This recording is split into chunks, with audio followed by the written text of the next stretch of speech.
What's going on, ladies and gentlemen? Welcome to the shop. Welcome to the show. Welcome to the Dynasty Diagnostic podcast. My name is Eitan Mozia, and I'm usually here with Sam Stompy Lane, but he's not going to be here for this episode. It is just me, myself, and, of course, the Dynasty Diagnostic guest. But today, the guest is something special. We're gonna have to eke this out a little bit and kind of elongate it just a bit here, because I thought, and we were talking about this before the episode, that there were some fun things we could say about some of the past work that you've done, sir. So, this dude is the 4-for-4 ghosting, Roto Grinders deucing, Action Network Xing, Roto World vexing, PFF flexing, helicopter riding, son of a gun, Mr. Ian Hartitz. What's going on, man? God damn, that was a hell of an intro, man. I appreciate you. It's good to be back talking some football. I don't want to come in bragging too hard, but I believe I came on your show sometime last spring or summer. I think the big takeaway was, having on AJ Green. I'm not sure if that guy's going to be doing all that much coming up. Now, I was thinking an actual on-field instance becoming an issue, not necessarily this fake injury holdout situation that went on, but I will take some backhanded credit, I guess. I mean, ultimately, at the end of the day, looking at AJ Green from that perspective, at that time, this is a receiver that has dealt with multiple injuries, multiple season-ending injuries in the last couple of seasons before that. So honestly, I mean, I understand that you have to take in the wealth of information that is a player's career stats, but there's so much wear and tear that goes on within a season that a season's pretty much what you got. And when you can put two or three of those back to back and say, okay, well, we kind of had the same outcome here and the same one again. And with him, it's always the foot injury. So at the end of the day, you just have to assume that, hey, maybe this is not going to go as planned.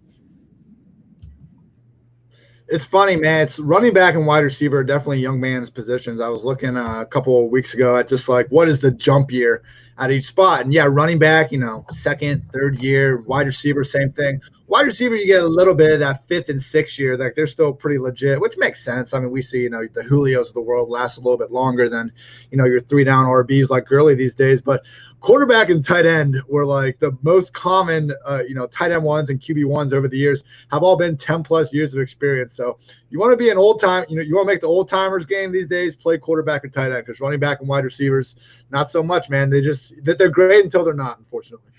And even the old time, I mean, hey, even quarterback is starting to get a little bit hairy at this point. Just talk about the Green Bay Packers and what they did by drafting a quarterback, Jordan Love, to play behind Aaron Rodgers. I mean, ultimately, that shows at the end of the day, you traded up in the first round. You have to play him, right? It's almost like an organizational disaster if you don't. So what does that mean for the future of Rodgers? And this is a guy that, I don't know, 5-6 years ago, like you were just saying, we would have kept on with that team for another 8 seasons or so. It's actually fairly on brand for the Packers. I mean, you look at it, they drafted Aaron Rodgers in 2005 when Favre was entering his 15th season and was 36 years old. 2020 will be Rodgers' 16th season, and he's currently 36 years old. So it makes sense from an extent. Now, why are you truly going to draft a QB in the first round and then let him sit on the bench? I don't get that quite as much. We have not seen that recently. I mean, even on these bad teams, usually, great quarterbacks tend to outshine their poorest situations. But, yeah, it's a great point, Roger. They didn't do anything to help him out. I mean, this whole offseason, literally the only move we can kind of point to was Devin Funchess, who they added. And I've liked Funchess. I think the tight end jokes floated about him are mean and not really accurate. He had some good games in Carolina when Greg Olsen wasn't there. It was one of those situations where he usually just couldn't get enough targets to even do anything. So, wasn't the best kind of path for him in Carolina. Goes to Indy last year, and as he's picking up a huge first down late in the game on 4th down, breaks his collarbone, doesn't play the rest of the year. I mean, I wasn't all in on Funchess or anything like that, but it seemed like he could rise up the depth chart potentially because they just added no one else. With all due respect to, CFL All-Star Reggie Bagleton, I believe his name is. They didn't draft anyone other than, early down grinder, A.J. Dillon in the 2nd round. I mean, they got their 3rd-round fullback who they want to be like a Kyle Juszczyk type guy. I mean, Aaron Rodgers. Hey, according to Booker, that's the best guy in the NFL. Best guy. Oh my God, I cannot take Booger right now, man. It's July. We I can pay attention to that dude for 4 months, and that's 4 months too many. But yeah, dude, like you had only an early down grinder, just no help. And Rodgers, we still see the flashes. Like, everyone always mocks these lists where the GMs put Rodgers as the top 5 quarterback. Like, you still see him be that top 5 quarterback for stretches. The question, I mean, I don't quite think Rodgers is the same guy he was 5-6 years ago. But you look at his receiving core, and it's like, other than Devontae Adams, who is he even throwing to out there? So it's a little bit of like, okay, Rodgers could probably be playing a little better, but they also haven't done him any favors over the past few years as well. So, I mean, losing Funchess does not help. Wasn't really in a great situation to begin with, though. Yeah, well, I mean, that leads naturally into the conversation about Allen Lazard. Now that Funchess is technically one of the holdout players due to the COVID-19 virus, we have a guy that is going to be the presumed wide receiver 2 in Green Bay, which, I mean, if you would have asked this question last year, just would have been a cluster of, oh, it's MVS or, oh, it's somebody else here. At least now we know who the wide receiver 2 in Green Bay is. So now can we do what most fantasy analysts do and extrapolate all that we've seen in the past from Aaron Rodgers and from the Green Bay Packers wide receiver 2 spot and flip that over to a guy who, at least, I mean, if to say nothing else, is somewhat athletic. He has a 107.9, 87th percentile speed score. He has a 10-13, 73rd percentile catch radius, according to Player Profiler. This is a guy that at least showed some flashes down the stretch last season. Do you think that he's a guy that maybe sees some sort of a value boost because of this news, or is this kind of just one and the same and still an offense that lacks the punch to really get Rodgers to the promised land like he wants to before he's out there in Green Bay? It definitely helps Lazard's fantasy stock. I mean, just removing the competition. I think he was probably already in 3 wide receiver sets to begin with. I mean, you look at their NFC Championship game last year, and it was Devontae Adams and Lazard playing 90% plus snaps. I mean, Geronimo Allison's the guy they're replacing in the slot. That's kind of where things get interesting. I'm thinking we'll probably see a little more 2-back stuff this season. I mean, the kind of wild card of the whole situation is Jay Sternberger. I mean, you just look at the tight end depth charts. I mean, the passing game depth charts around the league, and Sternberger is one of these few tight ends that feasibly could rise up and be their team's number 2. I would say, number 3 is probably more realistic. I do think Lazard ends up being the number 2. The question is, what can he get from that? Because like you kind of mentioned before, is he going to elevate this offense where Rodgers is throwing 40 touchdowns again? Probably not. Last 2 years, I mean, we've seen Rodgers go 26 touchdowns and 25 touchdowns.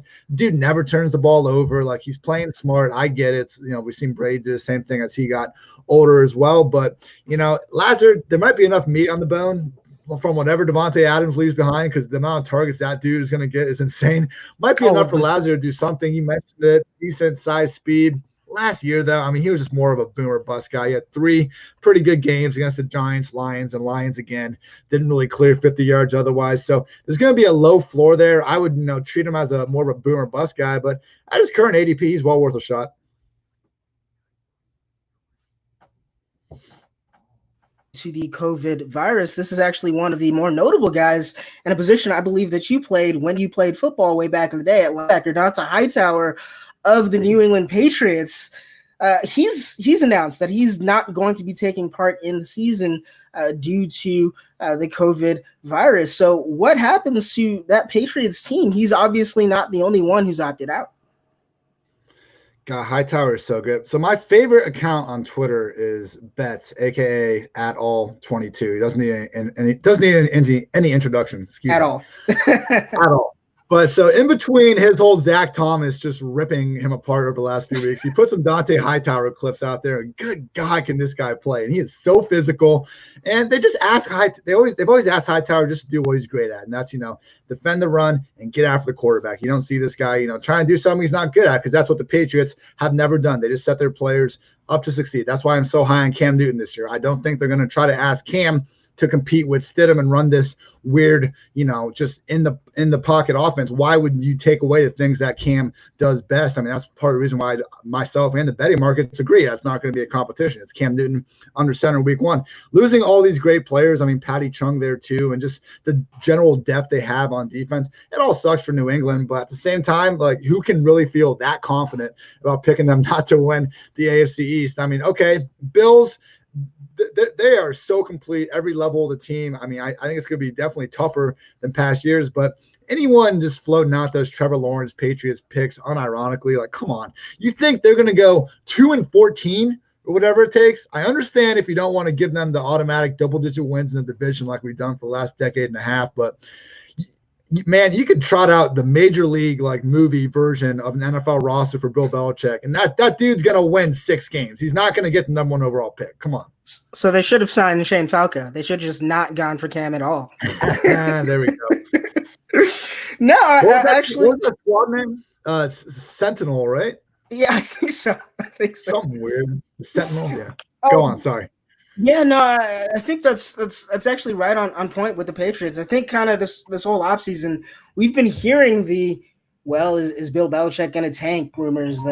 Is Bill Belichick actually going to get to a point where, maybe he decides to hang it up? I don't know if anybody was going that far, but the idea was that the Patriots are really going to be in a year of transition, a year of rebuilding without Tom Brady. But I mean, the issue really is there on that team, is there enough to really compete offensively? Because what everyone was pointing to in the counter argument saying that the Patriots actually stood a chance this year was their defense. With all these defensive stars leaving now, even if Cam Newton is good, even if this offense is not what we expected with Jarrett Stidham, is it enough to really make this team maybe even a double-digit contender, so to speak?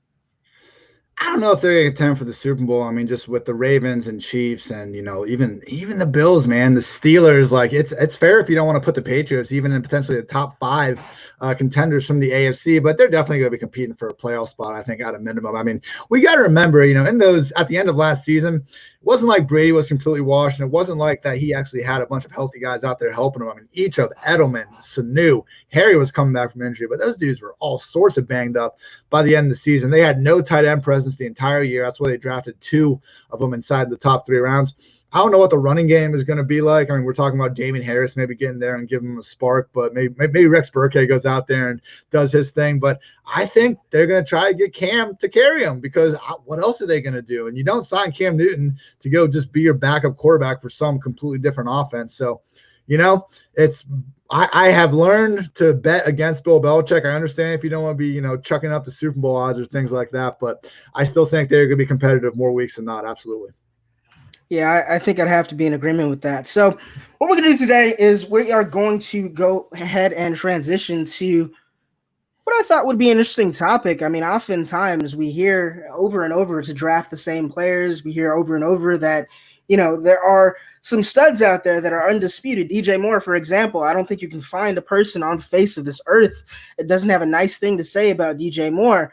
Alternatively, you can find 1.5 million people probably somewhere within 5 miles of you, depending on where you live, that don't like Leonard Fournette, that say Leonard Fournette is on a downhill trajectory, and say that Leonard Fournette is not going to be the same relatively safe pick he's been in 2 of the last 3 seasons that we've seen Leonard Fournette play. So I'm not a person that's in agreement with that. I am a staunch supporter of what Fournette can provide. I know my co-host Stompy here would have something else to say about that, but I mean, I want to put it out to you. What do you think about the situation in Jacksonville? What do you think about Leonard Fournette? And right before you start to answer that question, let me also give you the caveat that last year, Jay Gruden's offense in Washington actually was one of the lowest in situation neutral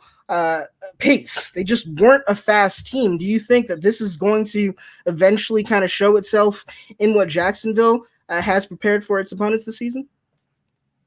It's not going to help. And the other part of the Jay Gruden offense that he's bringing over that's not going to help is Chris Thompson. I mean, it's one of these things where I understand the guy isn't healthy all the time, but I think we kind of overrate like how unavailable he is. I mean, you just look at his career, played with the Washington football team from 2013 to 2019. And I mean, over the last 5 seasons, he played at least 10 games every single year. So it's not like this dude's trotting out for 2 weeks and then getting hurt. In weeks 1 through 5 last year, before Jay Gruden was fired, only Austin Eckler and Christian McCaffrey had more targets than Chris Thompson. Gruden loves this guy. He's always pretty much used committees in Washington. Now, Fournette should be the bell cow guy, probably, but good God, man, how many times does this dude need to pop up and just off-season turmoil pretty much stuff with the coaching staff and front office alike? I mean, is that a reflection of him or the Jacksonville Jaguars organization? I was about to say, I am not blaming Fournette necessarily for all this. Now, I'm the last person that knows, what's going on inside the organization. All I see is pretty much everyone other than Myles Jack, can't just happily get a contract extension without, shit hitting the fan. So I don't really know what's going on with Fournette. I think the dude just wants to win football games. I love the way he just finishes runs. I mean, ever since college and through now, I mean, that dude is so physical. I love every second of watching that dude run, especially the way he finishes things. But I'm worried about that his targets are going to get cut in half to begin with. And then what happens when we have, a 1-6 Jaguars team trotting out there that Fournette's not being too happy about? It just seems like this is a bad enough team that, like, why do we want to take a chance on a guy in a draft position? He's going usually RB15 ADP. Like, give me just an alpha wide receiver 1 at that point. Give me Calvin Ridley. I understand he's, guy Julio, not the best example after saying alpha wide receiver 1, but there's so many dope wide receivers I would rather take over Fournette right now. It's not just him at that range. I mean, honestly, after these first 12, 13 running backs, I see the rest of the guys, and it's like Fournette, David Johnson, Todd Gurley, James Conner. We got questions about all of them. So Fournette's not the only one with questions, but he's one of many of these running backs that have, just a ton of stuff going around him. So I am not team 0 RB by any stretch of the imagination, but hopefully get one of those top 12 guys that we can feel a little more secure about. For now, I do not have Fournette as one of the backs that we should be feeling all that great about. As a counterpoint from the dynasty perspective, I mean, Leonard Fournette, even if he's everything that you say he is on this bad team, on a team that we don't expect to run fast, on a team that's got its own issues internally, that could all change in a year. And we've seen, at least through some of Scott Barrett's work in the past at Pro Football Focus, that running backs tend to be at least in a little bit better shape than wide receivers when they switch teams.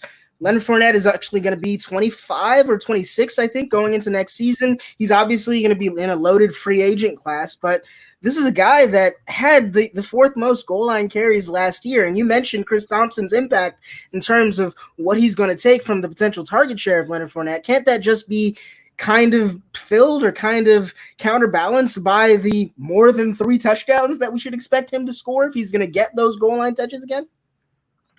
The thing is, man, he was getting the goal line touches, but who was I talking to this about? I was talking to with Graham Barfield about this actually on the Pro Football PFF Fantasy Football Podcast. Quick plug there. But so the thing with Fournette last year, the Jaguars didn't have many goal line touches to even go around because they're an awful offense right now because their franchise seems to be tanking. Now, nope. Football is way too violent of a sport for the players to be taking. I, would never question the effort that they're going to, the players are going to put out there on every week basis. But just look at the moves they made. I mean, what have they done to indicate they have any intention of winning this year? Maybe Gardner Minshew is just good enough to, make it an entertaining, like 5-11 type season, similar to what we saw with the Miami Dolphins last year and Ryan Fitzpatrick. But this is already one of the league's worst defenses. They got rid of Calais Campbell, AJ Boye. I mean, there's just nothing to speak of in terms of upgrades. I mean, maybe Laviska Shenault comes and brings a spark, and AJ Brown has spark and Gardner just makes everything click. But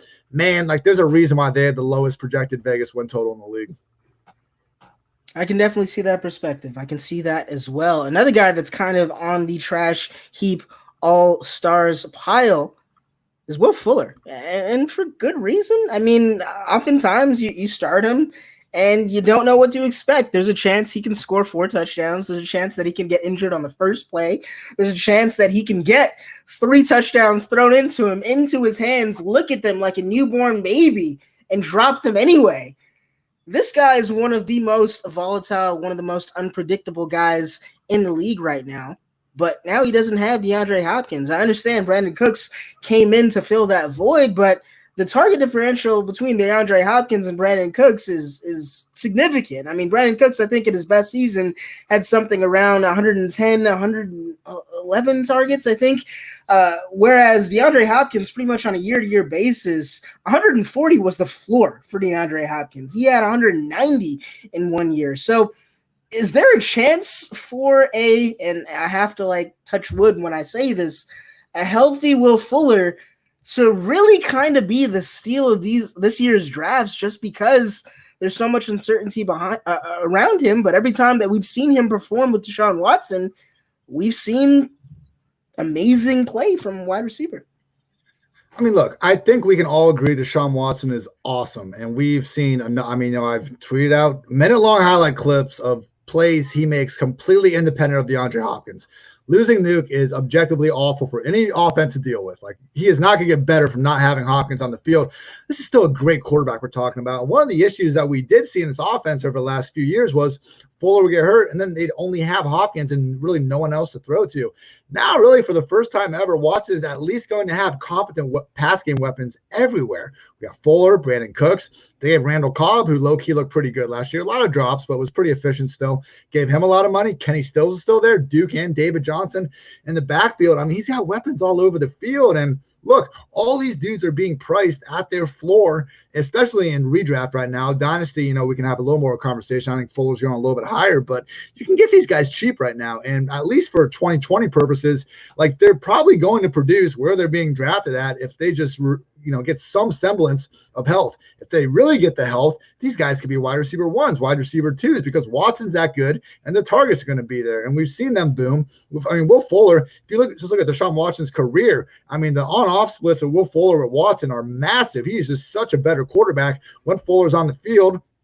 Is he going to face, more double coverage? Maybe not, because now you got Brandon Cooks on the other side. And the one thing Cooks has done every single stop of his career, Tom Brady, Drew Brees, Jared Goff, during their careers, they have averaged more yards per attempt with Cooks on the field than without. So unless Watson, breaks that streak, we can still be looking at a pretty efficient quarterback. We got speedsters everywhere, man. I'm still buying Will Fuller. He's like my wide receiver, 30, 31. I think I got him at that spot. So I'm not, raging high on the guy. But, we always have these rankings that we got to kind of, have the median projection for where they're at, but you have certain guys you target in those areas. And these Texans, and to a lesser extent, Giants wide receivers, I see them all priced at their floor right now, and I am buying because that ceiling is untapped and it's very high. I'm right there with you. I'm all aboard the Will Fuller train. I really think that he can be one of the steals of the season just because, like you said, he's priced at his floor. And if you look at the guys around him in ADP, there's not too many who can boom like he booms and maybe get lucky and have a healthy season and maybe end up a top 15 at his position like Will Fuller can. So I want to switch this over to you. I mentioned a couple of trash heap all-stars that I was thinking about, but do you have any guys that you think that you want to mention, or do we have to talk about Jarvis Landry? Off the trash heap? All right, give me a second. So I would say, all right, I'm looking at the running back spot. There are two offenses right now that are, I think, cheap enough in going in drafts, and we actually have some starting running backs available. Those are the Tampa Bay Buccaneers and the Miami Dolphins, two Florida squads. So who knows how long these dudes are even going to stay healthy if the Marlins are any indication. But right now, Buccaneers, Keyshawn Vaughn, Ronald Jones, and Dari. Could it be a split backfield? Yes. Could Ronald Jones maybe take over and be the guy? Potentially. I don't love it. I wouldn't really expect it. But when the guy's going outside the top 30 RBs drafted right now, you got to at least consider it, because his worst case is as a guy that last year, showed out a little bit, 800 some yards. We all know he got benched for pass blocking and all that stuff. But, adding Tom Brady there, if we think the Buccaneers offense is going to be as good as everyone seems to, and we see this, with Brady's ADP and, Evans and Godwin, I think the running back's going to have a good chance to put up some points as well. So, and at the other side of the coin, Miami, Matt Breida, Jordan Howard. Jordan Howard was on his way last year to getting about his third different coaching staff to give him 250 touches before he got hurt. There's a reason why Miles Sanders didn't start balling out until the second half of the season. Matt Breida, it's a little concerning. Kyle Shanahan didn't want to keep a running back. If we should trust anyone's opinion on running backs, should probably be that dude. But we've still seen a receiving ability. It seems to be a locked-in two-back committee. Maybe Patrick later, someone makes some noise, but I think we're going to see Breida, Howard, and an improving Dolphins offense. So I would just say, as you're getting down the ranks in these running backs, in the running back tiers, just if you can get a potential 50% committee guy outside the top 30, go for it. From a dynasty perspective, I mean, ultimately you're trying to think long term, and we've seen tight ends actually have their most productive seasons on their second teams, on their second contracts. We saw this a lot before what we've seen now from George Kittle and what we've seen from Mark Andrews. Before these guys, we've seen guys take a few years to develop. I think Zach Ertz took a couple of years to develop into what he is today. You can look at Martellus Bennett in his heyday. You can look at Greg Olsen when he went to the Bears. It seems to be that it takes a couple of years to learn the tight end position. So, I mean, are we giving up everything with OJ Howard? Are we giving up everything with a guy who's for the last 3 seasons had a double-digit ADOT at the tight end spot, which is kind of rare? In fact, his 2018 season, he had 12.2 in terms of his average depth of target. He's had a decent racer, which is Josh Hermsmeyer's stat on airyards.com throughout his career as well, even last season when he was rarely used. I mean, is there some long-term hope that we should be keeping here? And is there another guy like OJ Howard, you think, out there that maybe people aren't thinking about right now but could pop up in the next couple of years? So first of all, with OJ Howard, as someone that, man, I must have taken him round 4 or 5 in my dynasty. We all did. I'm there with you. We are hurting right now. It's not great, but no, we can't sell this low. We cannot sell this low. I mean, this guy was on the trade block pretty recently. I mean, how many teams could he get traded to that we'd be all the way back in on right now? So, no, we can't give up. 2020 is not going to be a great year. But, if Gronk, I mean, we shouldn't really be assuming Gronk can come out here and play 16 games. If he goes out and maybe, just maybe, Cam Brate falls even a little bit out of, the coaching staff's just favorite people ever zone, maybe OJ Howard can get the targets. Because you said it, dude. Like, it wasn't like OJ Howard was just getting filled with targets. It wasn't like a Curtis Samuel situation where the dude, was just being missed and he just wasn't even getting the targets. This dude, since he came in the league, is only behind his new teammate Gronk in yards per target at the position. So, no, too talented. I'm going to keep betting on him. Absolutely, man. You said before, we have seen some tight ends move to different squads, have career years. Eric Ebron, is the most glaring example. And I don't think Howard, I mean, just we all love him. We all know he's great, but he's probably not even going to be in some situation where he's going to, get this $40 million deal to leave. So hopefully go somewhere where he can be more of a centerpiece of a passing offense. In terms of other tight ends to focus on that are getting up there, I like the potential for a Jack Doyle comeback before they sign Trey Burton, man. Like I just think we're going to see him and maybe even Mo Alley Cox kind of serve that Ebron role from last year. David Njoku is kind of in the same situation too. Ooh, yes, I like that call, dude. I think if you put David Njoku on the 2020 Texans, he scores 10 touchdowns, without much easily. Of a problem. Yeah, easily. Man. Look what Deshaun did with his tight ends last year. I mean, I don't even remember who was playing tight end for the Texans last year, and I know they still caught a bunch of touchdowns. Darren Fells was doing it at one point. I'm saying about trying to predict a Travis Kelce fall off. He's still balling, absolutely, but even once he slows down, how many touchdowns is Mahomes just going to be able to feed this dude? I mean, once he stops trying to do the no look and just sails it over his head, that shit was unreal. Oh man, absolutely. I mean, if we're going to talk about the Chiefs, I mean, to me, it's pretty obvious at this point. I think Tyreek Hill is wide receiver 1. I think you kind of have to look at him as wide receiver 1 in Dynasty. Now, I understand Devontae Adams is going to get all of the targets. I mean, all of them in the NFL. All the ones thrown, they're going to Devontae Adams. But over time, I mean, this guy's locked in with Patrick Mahomes for the foreseeable future. We just talked about the uncertainty potentially in Green Bay. Would that, to you, vault a guy like Tyreek over the Michael Thomases of the world, over the Devontae Adams of the world, and so on and so forth? Over the A.J. Browns of the world, you mean? Yeah, wow. I think Tyreek probably deserves it right now. I mean, even it's Kelsey's been leading this team in targets, but it just doesn't matter. I mean, God forbid Tyreek ever actually gets the 150 target workload of a true wide receiver 1. Look out. And I mean, this dude, even before last year, it was the 3 wide receivers you need to talk about actually getting enough rush attempts to worry about are Tyreek Hill, Robert Woods, and Curtis Samuel. And last year, Tyreek only ended up with like 8 or something like that because he had the fractured clavicle. But previously, man, he was flirting with 20 rush attempts per year. So that's just icing on the cake for a guy that you give him the ball and you just know he's one of the best players on the field as it is. I mean, it's almost like Mahomes' greatness has just overshadowed how electric Tyreek is. And I mean, it's perfectly fair. People aren't the biggest fans of the guy and all that, but you can't take away what he does in the football field. I would say, I mean, yeah, I think I'm with you, man. Tyreek Hill, Dynasty, wide receiver 1. I mean, we've seen Michael Thomas produce with Teddy at quarterback, with Brees as quarterback. I think he's going to be great, but that's ceiling for Tyreek. I mean, we've already seen him be the wide receiver 1 in 2018, but that was on like 125 targets. Who knows what this dude is capable of? Yeah, I mean, that's the crazy thing. I mean, I play fantasy and I'm looking at ceiling. I mean, ultimately, if it turns out that maybe I get guys that aren't as consistent as you would like, I think consistency is myth, by the way, so I don't even really pay attention to it. But if you get those guys, I think you stand a really good chance of making the playoffs. If you get the guys with ceiling, you stand a really good chance of doing one or two things. You're either going to crash and burn or you're going to be in that championship week. And that's kind of what I want to do when I'm building my teams. Are you kind of the same way, or do you try to balance like safety in some places with some positions and then go on into having those high upside guys? Give me all the upside, man. I don't want any of these high floor dudes. I have James White and like Tariq Cohen so far down my ranks. I'm going to be wrong on them, but I just don't want these dudes on my team. Now, maybe there's an exception like a Jamison Crowder where like the dude's just being priced so low and like 120 plus targets or 120 plus targets. I mean, there's exceptions to every rule, but no, give me the upside. That's why I'm so much higher on AJ Brown, I feel like, than most people. I mean, you truly see the things this guy did as a rookie. And I understand run first offense. There is a chance that, we see this dude even, flirting with fewer than 100 targets. It'd be a nightmare. It'd be coaching malpractice, but it's a possibility. But at some point, your AJ Browns, your Kenny Galladay's, just these absolute ballers that have the chance to break the league if everything goes right. Got to take the chance.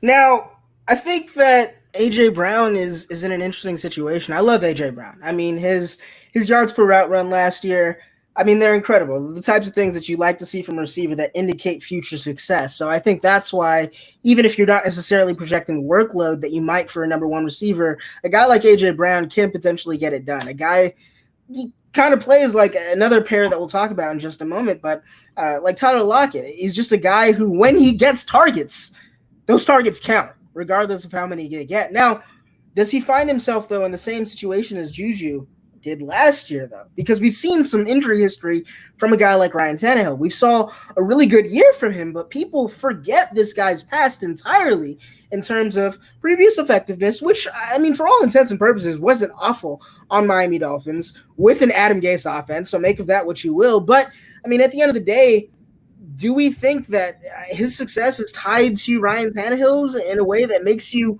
have a little bit of doubt when you look at him?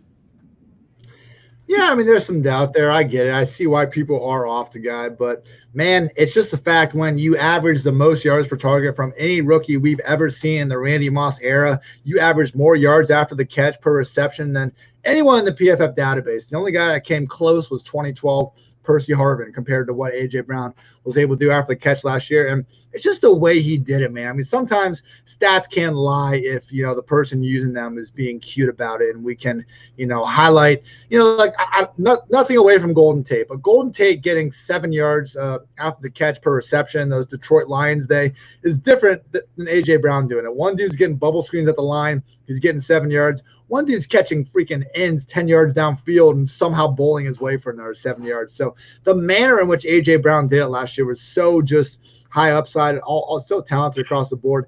I'm buying back. And the same thing can be said for Terry McLaurin, because it's a fair question at some point where you go, hey, how is this guy going to react when he is now the number one wide receiver for defense to focus on, getting all the game plan work? Because you got to look at it and just – I looked at multiple teammates balling out in the same offense, and I was surprised, man, because all these wide receiver ones over the years, wide receiver ones, wide receiver twos, it's like 55% have a corresponding QB1, 45% don't. So we do see wide receivers with bad QBs, or at least not high-producing QBs under center, still ball out. It just matters, where are they in that pecking order in their offense? And that's where you gotta kind of look at the whole picture, because even though you got a guy Not to hate on DJ Moore. I love DJ Moore, but DJ Moore is probably not the number one receiver in his own offense. That's Christian McCaffrey. So keep in mind some of these, unique offenses with the running backs, with the tight ends. Use those as your tiebreakers to kind of figure it out. But you got an A.J. Brown, Terry McLaurin. I see them as number one guy in their entire passing game, even if the overall targets weren't there last year. A couple things go their way. They could be there this year, and they got the talent to do a lot with it.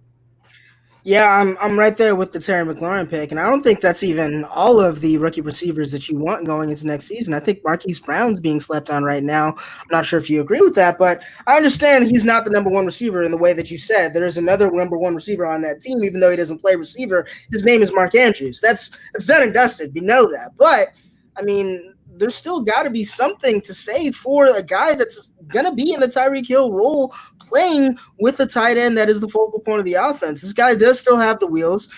Strangely enough, he actually didn't really have a very deep ADOT last year, but was still effective in limited play, and I think that's the key word there, very, very limited. He was playing with a Lisfranc injury and healing from a Lisfranc injury most of last season. He's coming to the season reportedly 20 pounds heavier, now healed. Do we think that this could also be a season that we really start to see A.J. Brown and maybe Marquise Brown is somewhat two sides of a coin here? I'm cool with Hollywood. I don't know if he'll quite be AJB good, but no, I think Brown could do a lot. He is at least, the number one or number two guy with the MVP under center. So now there's plenty of goodness there. And particularly when, there's arguably fantasy friendly targets, usually of the deep ball variety. I get the ADOT was pretty low last year, but I think it was more of a thing where he's either going screens or deep balls, or we can live with that. It's not like the guy was being used underneath all the time. So yeah, man, it's there. He's a boomer bust guy. I don't know if that's exactly going to go away, but you said these rookie wide receivers from last year were insane. I mean, we still got DK Metcalf, Darius Slayton a little bit down there. One guy that I think that's going under the radar, and he's more of a bet. But, if you do want to go ahead and talk about who are undervalued, one or two wide receivers that get the fantasy-friendly deep ball targets, Marvin Jones just sticks out like a sore thumb. And I do have Jones in just my redraft rankings, one spot ahead of Marquise Brown.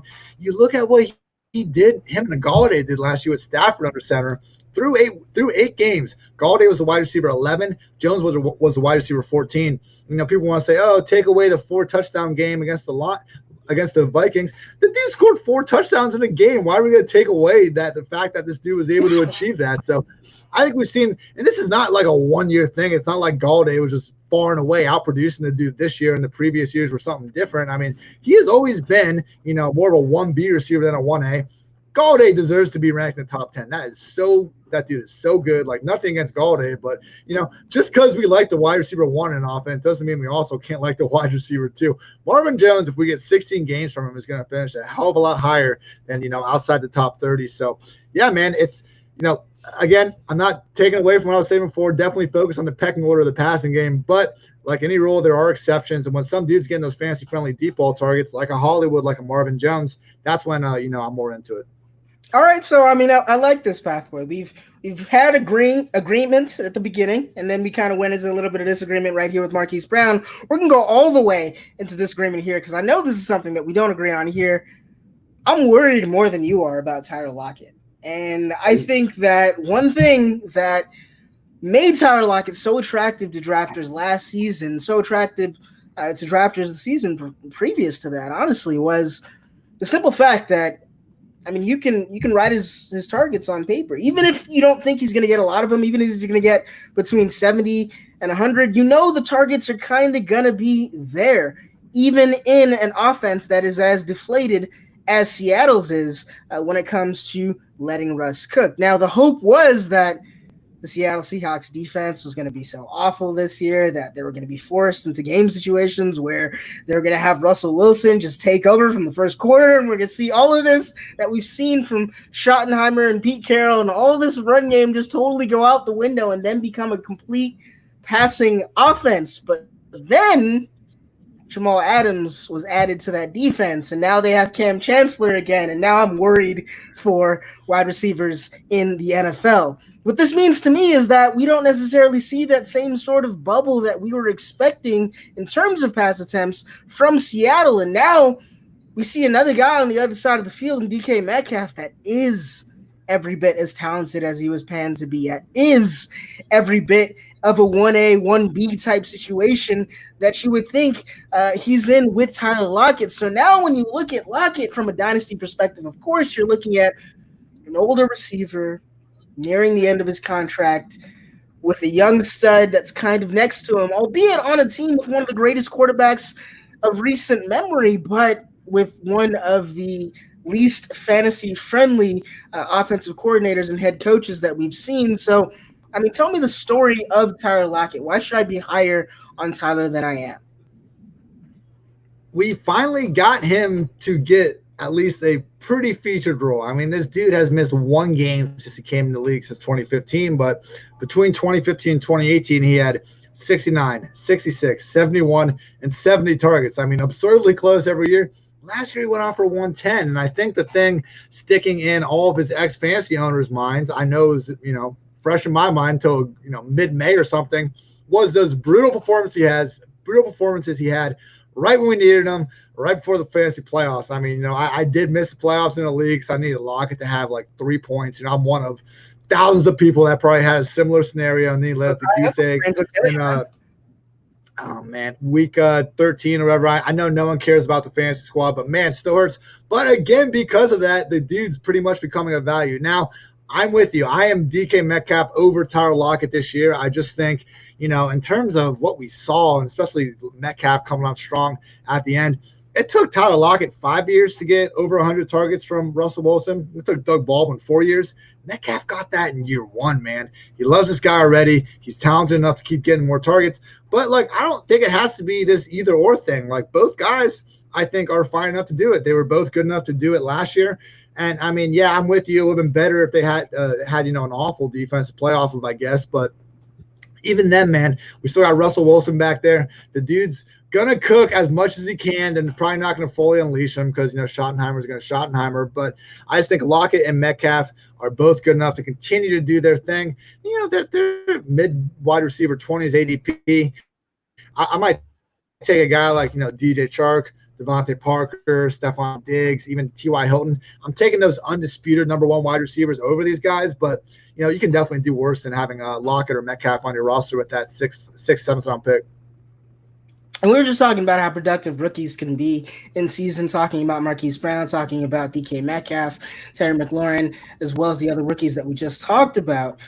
Coming into this new season, obviously there's a new crop that's going to be the beneficiary of a lot of circumstances that happen on their team at their position group. I think the main beneficiary of at least a news blurb that we've heard that's happened at a player's position group so far this season, so to speak, is the Brandon Ayuk situation in San Francisco. Obviously, Deebo Samuel was supposed to come out and be the star that he was the end of the last season, but he's injured now. He's going to be out probably for the first 5 to 8 weeks of the season. Information is coming out now. Does this put Ayuk in more of a shining light to you? Is he a guy that you're more interested in now than perhaps you were before, even though this team kind of has its issues passing-wise and George Kittle is the number one? Yeah, I mean, I think it's really cements Kittle as that wide receiver one, and Manny Sanders being gone too. We already had a bunch of available targets. And, I mean, you draft the guy in the first round. I think we should have assumed he was going to be in 3 wide receiver sets sooner rather than later. But now he's really got a chance to at least get those, Shanahan special designed touches probably. He is a guy, you look at every single dude that Shanahan drafts, it seems like, in the wide receiver core, and pull up the scouting report, and it's like, this guy is great after the catch. He just has some yak monsters on that squad right now. And as much as I like Ayuk, the guy that's really getting my attention, man, Jalen Hurd. This dude had all the expectations going for him entering last season. He had like 2 touchdowns in his last preseason game. Things were going great. Unfortunately, had the foot injury, wasn't able to play the whole year. I'm sorry, I think it was a back injury. But anyway, didn't play a regular season snap last year. Coming back, though, and Jalen Hurd, man, guy that played running back with Alvin Kamara at Tennessee before going to Baylor and then playing, a true wide receiver running back hybrid. He can do a lot of things out there. And, you see these hybrid type players, your Antonio Gibsons of the world, even your Curtis Samuel, Percy Harvin types. You wonder if they can get in the coaching staff where their talents will be best utilized. I don't think we have that worry about Hurd with the 49ers. This is going to be a situation more than any, I think, wide receiver core in the league that we'll want to see those week 1 snap counts because if you see Kyle Shanahan, trust Ayuk or Hurd or whoever it is with a featured role, pay attention because that dude's going to get the Rockets some fancy-friendly situations. Yeah, I have to 100% agree with that. And then just to kind of talk a little bit more about the 49ers, obviously Raheem Mostert had a little bit of a contract dispute for, about half a day before he signed on to a brand new, not contract extension, but renegotiated deal that sees him being paid pretty much double what he would have been paid in incentives for, I guess, some of the strong performances at the end of last season. But I think ultimately what we saw there was a situation where the running back, as is often the case in these times, didn't really have the leverage to pull off the type of deal that he wanted. I think we're seeing the same thing from Dalvin Cook. I mean, Dalvin Cook, Joe Mixon, there was a little bit of worry just some weeks ago about whether or not we were going to see these guys come out and be ready to play this season. Do you think all of that is kind of dead and gone with Dalvin Cook reporting?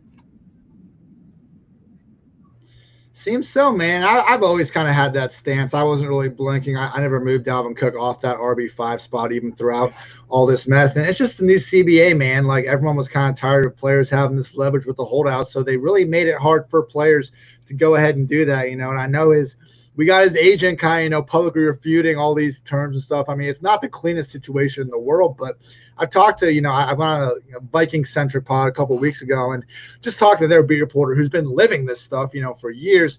And he did agree with that sentiment, and as well as just the reality that the Vikings in these kind of players wanting long-term contracts, situations over the years, they have gotten their guys signed. And it hasn't always been early.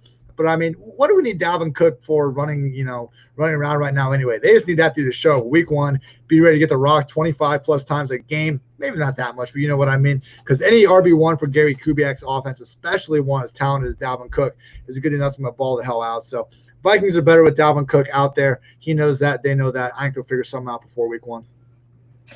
All right, so that is going to be the end of our discussions today. We're going to go straight into what the people want, and what the people want is the Dynasty Diagnostic. The one that we got today was sent in by Rustin MCD, Rustin McDonald. Go ahead and follow him on Twitter and at quarterback. Again, from a Dynasty perspective, we're going to start.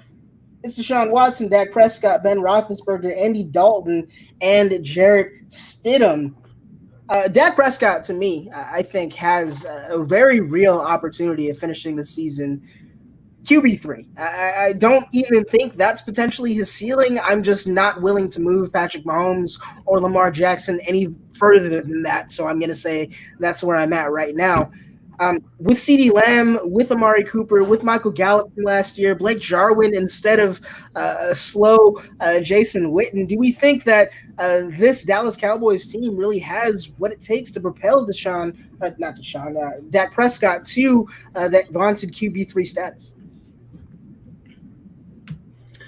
Oh, yeah, man. I mean, he was the QB2 last season. I know that was probably because Mahomes got hurt and everything, but no, the ceiling's there. And ceiling's been there, man. I mean, even before last year, Dak was a routine top 10 quarterback, at least in terms of fantasy land.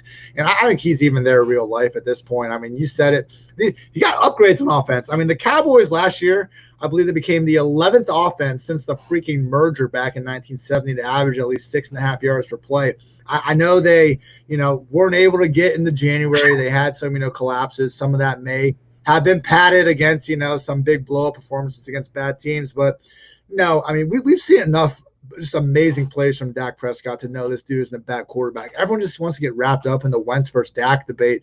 Both dudes are awesome. Chill out, people. But Dak is my QB3. I'm right there with you.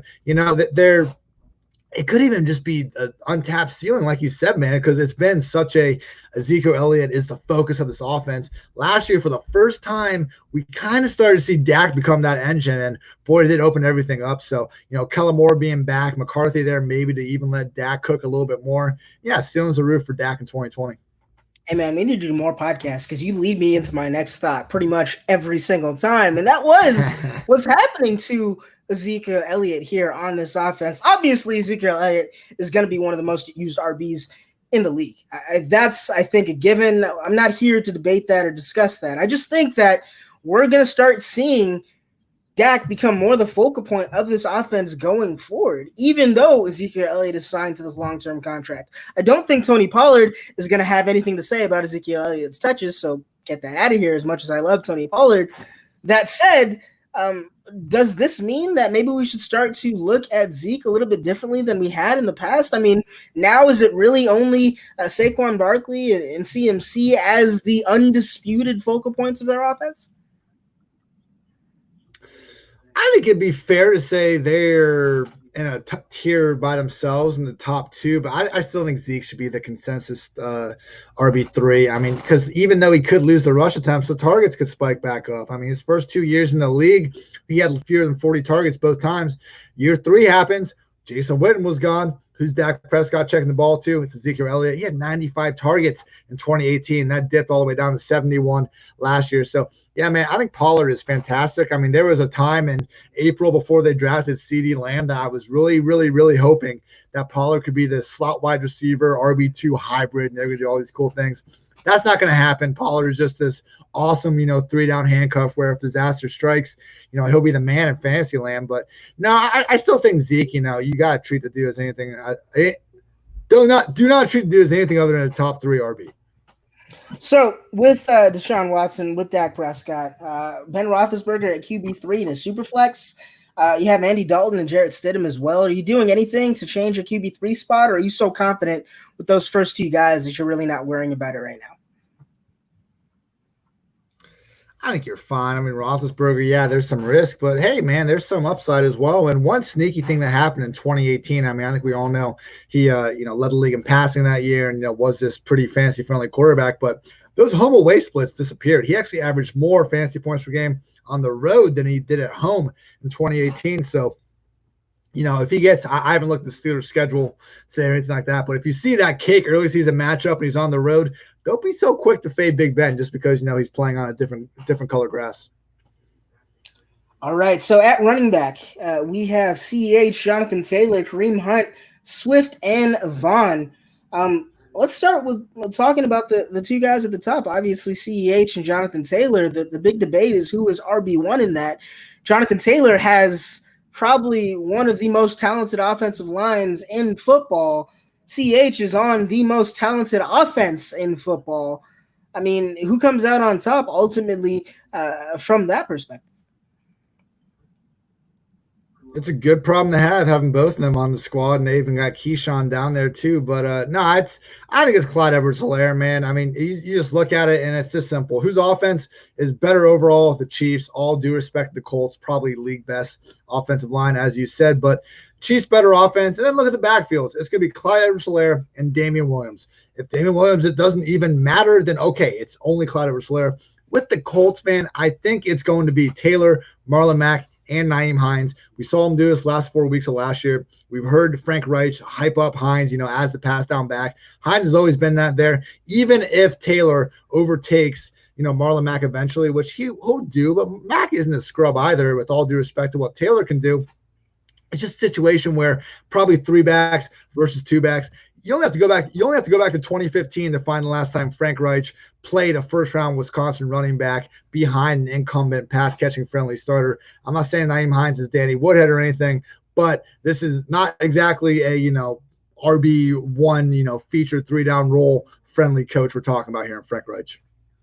Yeah, I mean, I'm really glad that you're kind of on that boat with me because, I don't think he completely goes away. I just think that, Jonathan Taylor is extremely talented. I'm not going to take that away from him. If you're putting Jonathan Taylor in a room against Marlon Mack and saying, okay, well, one of you guys is going to play on this team and the other one is going to be sent out to some island somewhere to live out the rest of their days, then it's going to be Jonathan Taylor. Don't get me wrong, but at the same time, I don't think that means that Marlon Mack completely goes away. I think you said the same thing about Damian Williams, and I think the other one that you kind of have to point to in all of this is what's going on with Mark Ingram and J.K. Dobbins in Baltimore. People are saying that, Mark Ingram's time is done. I don't know. This guy's found a way to hang around even besides a guy that's, fairly just not a guy that a lot of people know, and Alvin Kamara. So we've seen this guy hang around. We've seen these veterans hang around. I don't think you should throw them completely away yet. I think the Colts, for example, are going to be one of the run heaviest teams in the league. That's actually a reason that I'm fading some of the Colts pass catchers because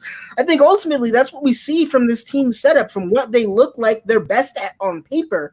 it just seems like running the ball and throwing it short to Nyheim Hines, like you said. That's what Phillip Rivers has done throughout his career. So where do you kind of stand on that sentiment? Do you agree with me that we're going to see a really run-focused Indianapolis Colts team this year?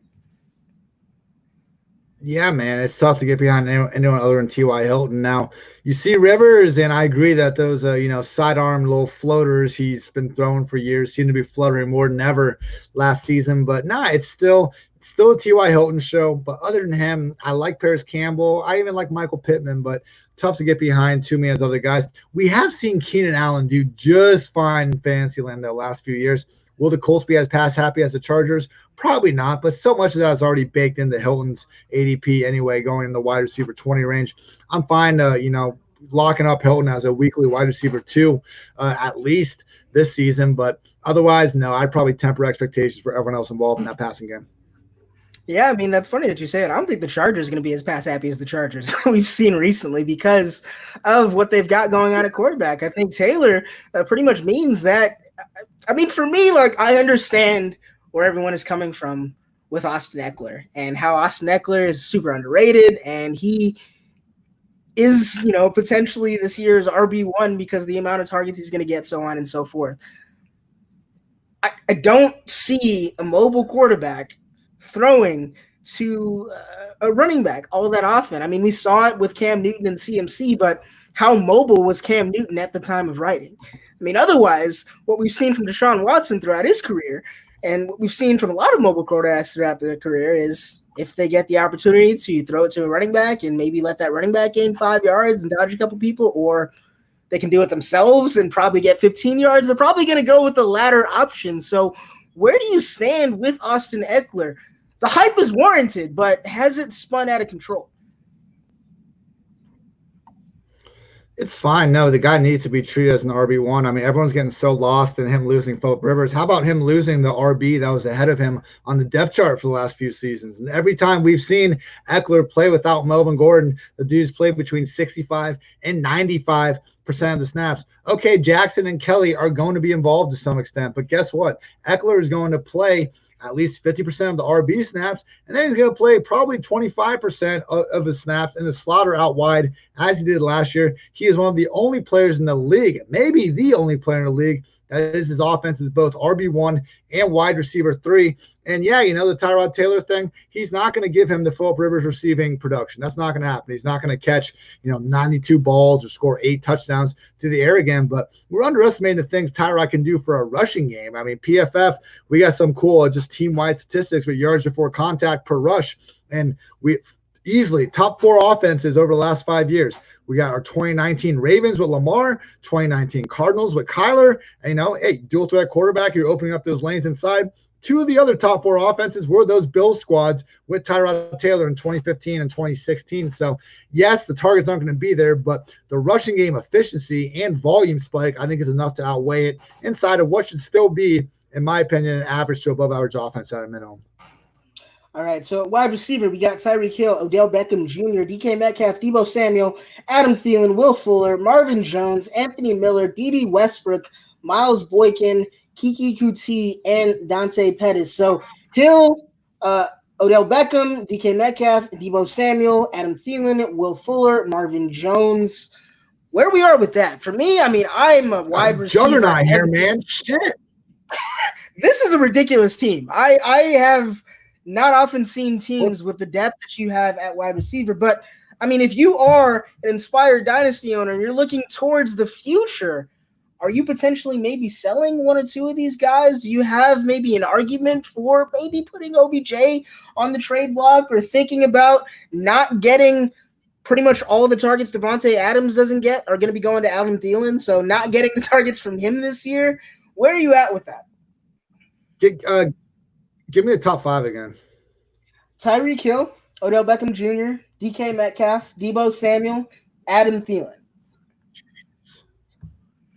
Wow. Yeah, I would say one of OBJ or Thielen. I mean, I have Thielen as my wide receiver 6 this year. I love the guy, but OBJ and Thielen, you could see where maybe, this small downturn in their careers persists. Neither guy really dealt with any injuries. I mean, okay, OBJ has been more banged up in recent years, I guess, than the start.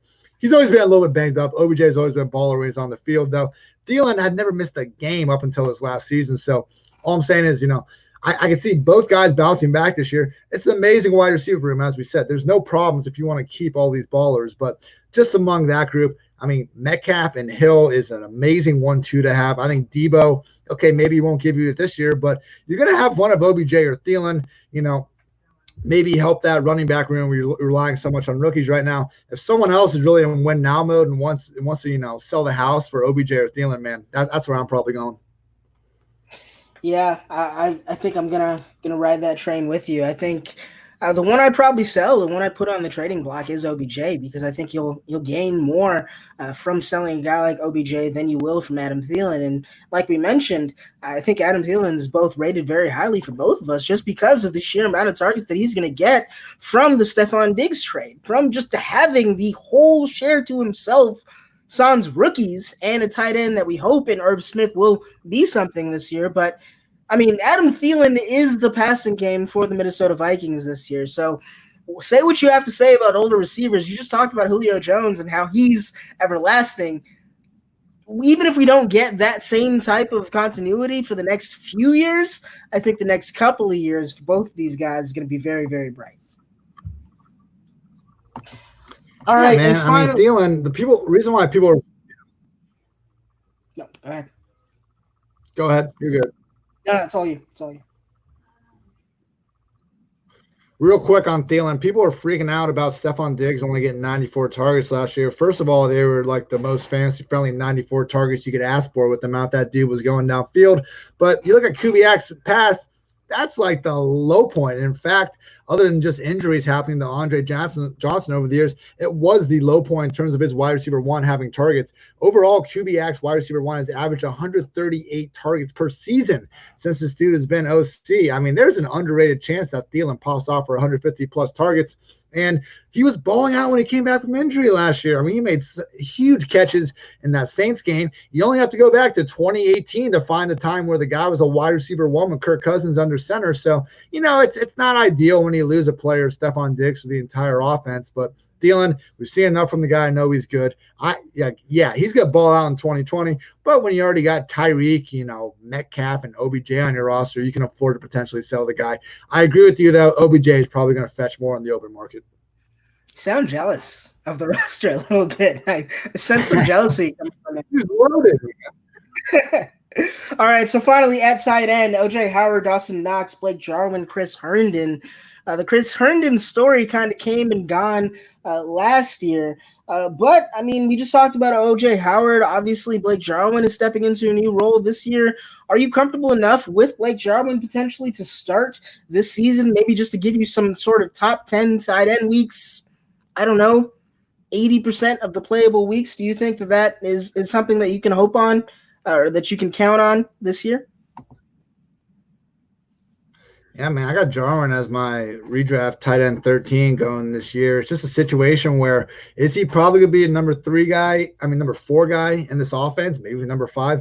Yeah, but there's a lot of available targets in Dallas still for both CD and Jarwin to come in and do their thing. And you look at the way Witten was used and the way Jarwin's used.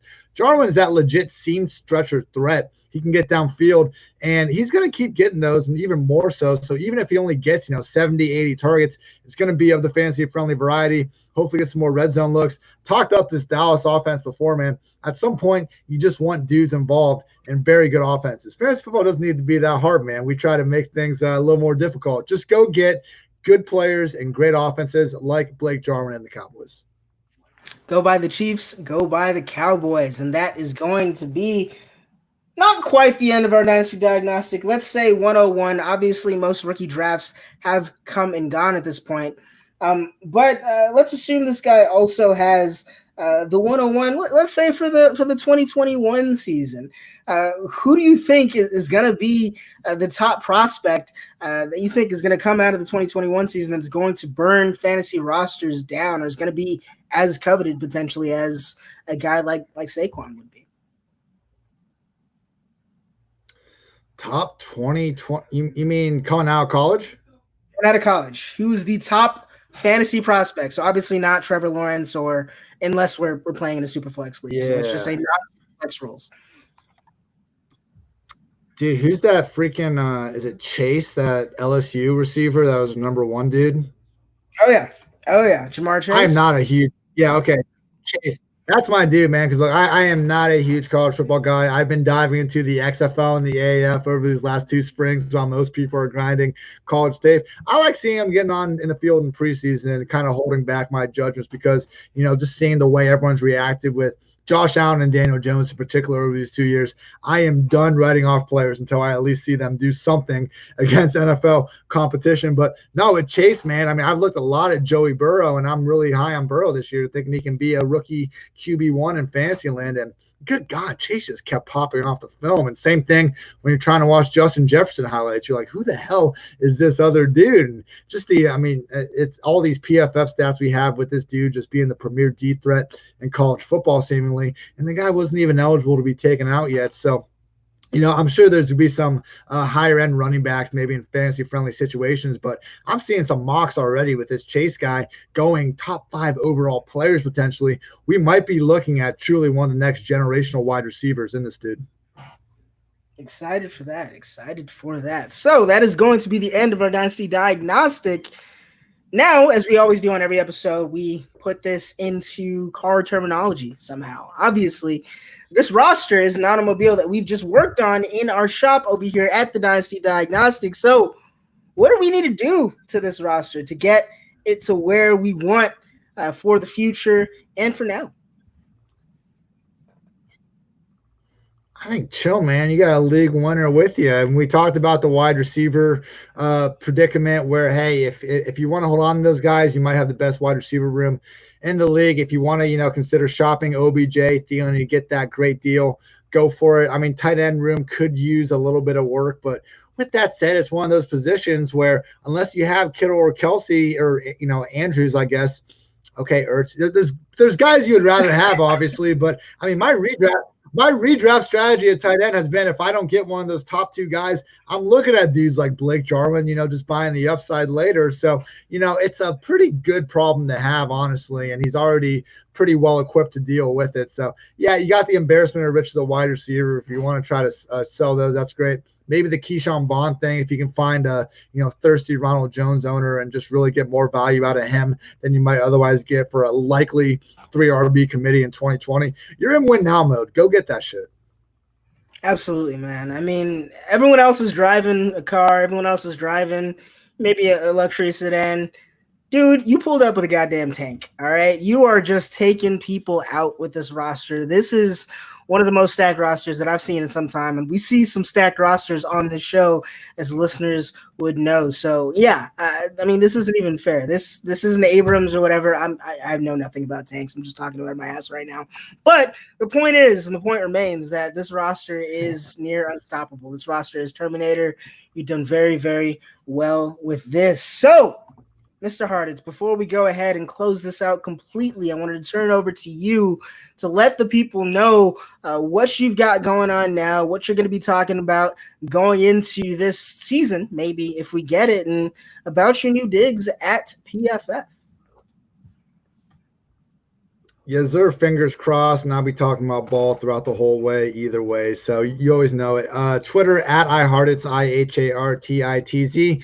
Churning out content for PFF, usually anywhere from 2 to 5 articles per week. I'll be tweeting them out. Check out the PFF Fantasy Football Podcast on iTunes, Spotify, all that goodness. I'm having weekly shows on Tuesdays and Thursdays with some of the brightest minds around the industry. Team preview series, all 32 teams in the meantime. So check those out. And hey, man, thanks again for having me on. This was a lot of fun, as it was the first time.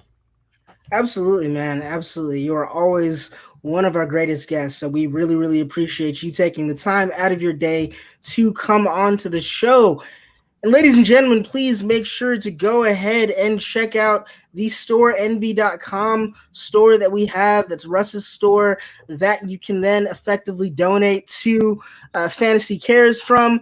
Please go ahead and check out our Patreon. And thank you so much for coming to the Dynasty Diagnostic today and for giving us a listen. Now let me go ahead and get to the normal sign out. Ladies and gentlemen, thank you so much for listening to the Dynasty Diagnostic podcast.